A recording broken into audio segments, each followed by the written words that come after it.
నేను ఈ ఉద్యోగులకు సంబంధించినటువంటి అంశం మాట్లాడాలనుకుంటా ఉన్నాను. ఎందుకంటే ప్రభుత్వ ఉద్యోగులు అనేవాళ్ళు ప్రభుత్వానికి రథచక్రాలు లాంటి వాళ్ళు సంతోషంగా ఉంటేనే అభివృద్ధి కార్యక్రమాలు, సంక్షేమ కార్యక్రమాలన్నీ కూడా ప్రజలకు సజావుగా చేరేటువంటి అవకాశం ఉంటుంది. ఈరోజు వాళ్ళందరూ కూడా తీవ్రమైనటువంటి మనోవేదనతో, ఆవేదనలో ఉన్నటువంటి పరిస్థితి ఉంది. ముఖ్యంగా దేశంలో ఎక్కడ లేని విధంగా ఈరోజు రాష్ట్ర ప్రభుత్వ ఉద్యోగులకు 6 డిఏలు పెండింగ్లో ఉన్నటువంటి పరిస్థితి.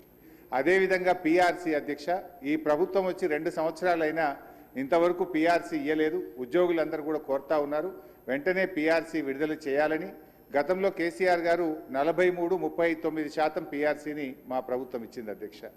అదేవిధంగా ఉద్యోగులకు ఎంప్లాయీస్ హెల్త్ ఇన్సూరెన్స్ స్కీమ్ ఆ రోజు మేము జీవో కూడా ఇచ్చాం. దాన్ని మీరు అమల్లోకి తెస్తామని చెప్పి మేనిఫెస్టోలో పెట్టి కూడా ఈహెచ్ఎస్ స్కీమ్ను అమల్లోకి తేలేదు. దాన్ని కూడా వెంటనే అమల్లోకి తేవాలి. ఉద్యోగుల జీపీఎఫ్ తదితర బకాయిలన్నీ కూడా విడుదల చేయాలని మీ ద్వారా ప్రభుత్వాన్ని కోరుతున్నాం అధ్యక్ష.